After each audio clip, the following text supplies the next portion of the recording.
உங்க ஒருத்தர் மேல நம்பிக்கையே வரலனா அது ஏன் அவங்க பார்த்த உடனே ஒரு சம்திங் ஆஃப் ஃபீல் வந்துச்சுன்னா உங்க கட் ஃபீல் கரெக்ட் தான். இந்த வீடியோல பேட் கேரக்டரோட 7 வார்னிங் சைன்ஸ் பார்க்க போறோம். இந்த பீப்புள் டேஞ்சரஸ். நீங்க அட்டாச் ஆயிட்டீங்கன்னா பாதிக்கப்படுறதுங்க நீங்க தான். வார்னிங் சைன் ஒன்று, பிறர் வீக்னஸை வீழ்ச்சிக்கு யூஸ் பண்ணுவாங்க. நீங்க உங்க ஒரு வீக்னஸை யார்கிட்ட ஓபன் பண்ணீங்கன்னு நினைக்கீங்க, அந்த கூட பேசுறவங்க அதையே எடுத்துக்கிட்டு உங்களை யாரு முன்னாடி எம்பாரஸ் பண்றாங்களேன்னா அது 100% பாதித்தனம் தான். இவங்க இன்ட்ரோல ஃப்ரெண்ட்லி மாதிரி ஆக்ட் பண்ணுவாங்க. நான் தான் உங்க பெஸ்ட் ஃப்ரெண்ட்னு பேசுவாங்க. ஆனா உங்க பெயினை எப்ப வேணும் யூஸ் பண்றதுக்கு தான் வந்திருக்காங்க. உங்க ஸ்ட்ரகிள், ஃபியர், டவுட் எதுவா ஷேர் பண்ணீங்கன்னாலும் அதை கண்டிப்பா காசிப்பா கன்வெர்ட் பண்ணுவாங்க. இவங்க வார்த்தை பக்கத்து வீட்டு மைக்கே மாறி இன்னொரு பேரோட கிட்ட உங்க மனசுக்குள்ளவைகளை நகைச்சுவையா சொல்றவங்க. உண்மையான நண்பர்கள் என்ன பண்றாங்க தெரியுமா? வழுக்கு மாற்று கவர் பண்ணுவாங்க. ஃபேக் பேட் கேரக்டரோ வீக்னஸை வெப்பனே மாற செய்வாங்க. நீங்க இவங்க மாதிரி ஒரு டூ ஃபேஸ்னோட பாத்தீங்கன்னா அவங்க டாக்ஸிக் சர்க்கிள்ல இருக்கீங்க புரிஞ்சுக்காம நீங்க க்ளோஸா பாண்ட் பண்ணினீங்கன்னா நீங்க மென்டலா எமோஷனலா டேமேஜ் ஆகுறீங்க. ரிமெம்பர், உங்க பெயினை ஜோக் பண்றவன் உங்க லைஃப்ல ஸ்டே பண்ணவே கூடாது. வார்னிங் சைன் 2, யாராச்சும் சக்சஸ் அடைந்தா இவருக்கு எரிச்சல் ஆகும். நீங்க ஒரு நல்ல விஷயத்துல சக்சீட் ஆனீங்கன்னா ஒரு நார்மல் பர்சன் என்ன செய்வாங்க? காங்கிராட் சொல்லுவாங்க, இன்ஸ்பயர் ஆகுவாங்க. ஆனா பேட் கேரக்டர் கொண்டவங்கன்னா உங்க growth-ஐ செலிப்ரேட் பண்ண மாட்டாங்க. அதுக்கு பதிலா நம்ம சக்சஸ்க்கு வேற மீனிங் கொடுப்பாங்க. அவனுக்கு லக் தான் ஹெல்ப் பண்ணிச்சு, அவன் யாரையாச்சும் யூஸ் பண்ணிருப்பான். இப்படி நம்ம ஹார்ட் ஒர்க்கை டிவால்யூ பண்ணுவாங்க. இவங்க உள்ளாட இருக்கிற இன்செக்யூரிட்டி தான் நம்ம ஷைன் பண்றதால அவங்க டிமாகற மாதிரி ஃபீல் ஆகிறதுக்கு ரீசன். இது சூப்பர் டேஞ்சரஸ் சைன். இவங்க முன்னாடி நீங்க எதுலயாவது ஒரு வின் சொன்னீங்கன்னா அவங்க ரியாக்ஷன்ல ஒரு ஃபேக் ஸ்மைல் இருக்கும். ஆனா ஹார்ட்ல ஜெலசி ஃபுல். ரியல் கேரக்டர் எப்பவுமே அதர்ஸோட சக்சஸை மோட்டிவேட்டா எடுத்துக்குவாங்க.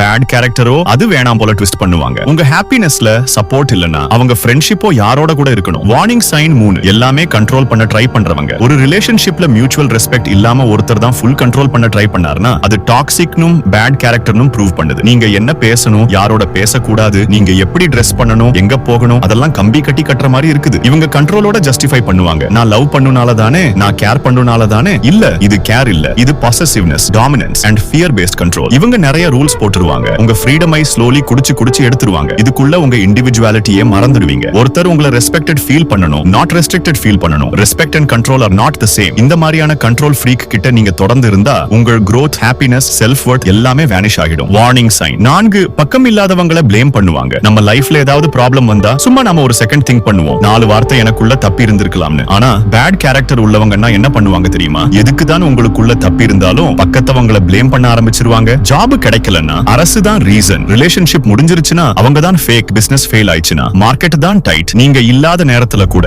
அவங்க உங்க பேரை வச்சு ப்ளேம் கேம் நடத்துவாங்க. அது அவர்களோட அக்கௌண்டபிலிட்டி இல்லாம இருக்கிறதுக்கான மோஸ்ட் டேஞ்சரஸ் சைன். இவங்க போல இருந்தா ஒரு நாளும் growth இல்ல, பழியிட்டறதுல தான் அவங்க பீஸ் தேடுவாங்க. நீங்க பேட் டேயும் ஓனர்ஷிப்போட எடுக்கிறீங்கன்னா தட்ஸ் மென்டல் ஸ்ட்ரெங்த். இவங்க மாதிரி ப்ளேமோட வாழ்றவங்கன்னா சக்சஸை யாரோ ப்ளேம் பண்ணிக்கிட்டே மிஸ் பண்ணுவாங்க. உண்மை, ப்ளேம் பண்றவங்க சேஞ்ச் ஆகவே மாட்டாங்க. வார்னிங் சைன் 5, யாரோட கஷ்டத்தை கேலி பண்ணுவாங்க. இவங்க முன்னாடி ஒரு பேர் அவங்க பயங்கர பாதிக்கப்படுறத பத்தி பேசினா நாம அதுல எம்பத்தி எக்ஸ்பிரஸ் பண்ணணும் இல்லையா? ஆனா பேட் கேரக்டர் உள்ளவங்க அந்த ஃபீலிங்கை ஃபனா மாத்திடுவாங்க. அவளுக்கு அவ்வளோ சீன் வேணாமடா, அவன் கிரை பண்ணதுக்கெல்லாம் பையன்தான் போலியே. இப்படி உங்க ரியல் எமோஷன்ஸை ஜோக் மாதிரி பண்ணி பெரிய கலாய்ப்பு படம் எடுக்க ஆரம்பிப்பாங்க. இவங்களா கஷ்டத்தை பாக்குறதுக்கே இல்ல, நம்ம ஸ்ட்ரகிளை ட்ரோலிங் மீம் மாதிரி எடுத்துருவாங்க. இது எம்பத்தி இல்லாதவங்க கேரக்டர்ல வந்து போற வர்ஸ்ட் சைன்ல ஒன்று. எம்பத்தி இல்லாதவங்க நம்ம பெயினை பாக்குறதுல கூட என்டர்டெயின்மெண்ட் தேடுவாங்க. நீங்க ஒன்னு புரிஞ்சுக்கணும், feeling others pain is human. Fun பண்றதோ தட்ஸ் பியூர் இன் ஹியூமன். நீங்க எமோஷனலா பேசுறப்போ ஒருத்தர் கூட சீரியஸா கேட்கலனா அவங்க பாண்ட்ல எப்படி நம்பிக்கை வைக்க முடியும்? வார்னிங் சைன் 6, ஒன்னும் அவங்க ஃபால்ட் இல்லன்னு ஃபேக் ஃபேஸ் போடுவாங்க. ஒரு ரியல் மேன் ஆர் வுமன் என்ன பண்ணுவாங்கன்னா தப்பானா சாரி நான் தப்பே பண்ணேன்னு ஓபனா சொல்லுவாங்க. ஆனா பேட் கேரக்டர் உள்ளவங்க தப்பு பண்ணினாலும் அதை ஒத்துக்கவே மாட்டாங்க. அதுக்கப்புறம் ட்விஸ்ட் பண்ணி ப்ளேம் வேற பக்கம் திருப்புவாங்க. நீங்க கூட ஃபைனலா கன்ஃபியூஸ் ஆகிடுவீங்க.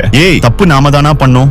இவங்க எமோஷனல் மேனிபுலேஷன்லயே மாஸ்டர் லெவல். ஒரே ஒரு சாரி சொன்னா அவங்க ஈகோ பீல் ஆகிடும் மாதிரி ஏதோ பெரிய அவமானம் மாதிரி ஃபீல் பண்ணுவாங்க. நம்ம ரிலேஷன்ஷிப்போ ஃப்ரெண்ட்ஷிப்போ இவங்க மாதிரி டிஃபென்சிவ் பர்சன்ஸ் கூட இருந்தா growthமே இருக்காது. கான்ஃப்ளிக்ட்ல மெச்சூரிட்டி எப்படின்னா தப்பை சொல்றதும் கேக்குறதும் தான். இவங்க மாதிரி ஃபேக் ஃபேஸ், ஃபேக் ஈகோ வச்சுக்கிட்டு நம்ம மேலேயே கில்ட் ஃபீல் பண்ண வைப்பாங்க. அதுதான் காஸ்ட் லைட்டிங். வார்னிங் சைன் 7, உங்க சக்சஸை காப்பி பண்ணி பின்னாடி காசிப் பண்ணுவாங்க. இவங்க ஸ்டைல் என்னன்னா நீங்க நல்லா பெர்ஃபார்ம் பண்ணீங்கன்னா நேர்ல பார்த்தா காம்ப்ளிமெண்ட் சொல்லுவாங்க. ப்ரோ உங்க லெவல் மாஸ்டா, சூப்பர் பண்றாடா. ஆனா பின்னாடி அவனுக்கு என்ன ஸ்கில் இருக்கு? பாஸோட க்ளோஸ் தான், அதனாலே growth. இவங்க டபுள் ஃபேஸ், நம்ம ஐடியாஸை காப்பி பண்ணுவாங்க, நம்ம ஸ்டைலை இமிடேட் பண்ணுவாங்க. ஆனா நம்ம பேரை மென்ஷன் கூட பண்ண மாட்டாங்க. வர்ஸ்ட் பார்ட், நம்ம நேமை காசிப்ல யூஸ் பண்ணி நம்ம இமேஜை டேமேஜ் பண்ண ட்ரை பண்ணுவாங்க. இவங்க உங்களோட ஃப்ரெண்ட்ஷிப் சர்க்கிள்ல இருந்தா உங்க மோட்டிவேஷனையே ஸ்லோலி கில் பண்ணுவாங்க. ட்ரூ பீப்பிள் உங்க ஃபேஸ்ல டைரக்ட் ஒபினியன் சொல்லுவாங்க. பேட் பீப்பிள் ஃபேஸ்ல ஃபேக் பிரைஸ், பின்னாடி டேமேஜ். நீங்க உங்க சர்க்கிள்ல இவங்க மாதிரி இருக்காங்கன்னா கட் பண்ணுங்க. மாசா இல்ல வைப்ஸை டீடாக்ஸ் பண்ணுங்க. இந்த 7 சின்னங்கள் பார்த்ததும் உங்க மைண்ட்ல யாராச்சும் வந்தாங்களா அப்படின்னா உங்க சர்க்கிளை க்ளீன் பண்ண வேணும். டைம் வந்துருச்சு. கமெண்ட் பண்ணுங்க. நான் மேலும் நல்லது வேண்டும். உங்க சர்க்கிள்ல டாக்ஸிக்னா கட் பண்ணுங்க. மென்டல் பீஸ்னு ஒரு பெரிய கிஃப்ட் உங்களுக்கே கொடுங்க. Share this video to your friends. 1 share equals 1 toxic friendship break. Peace.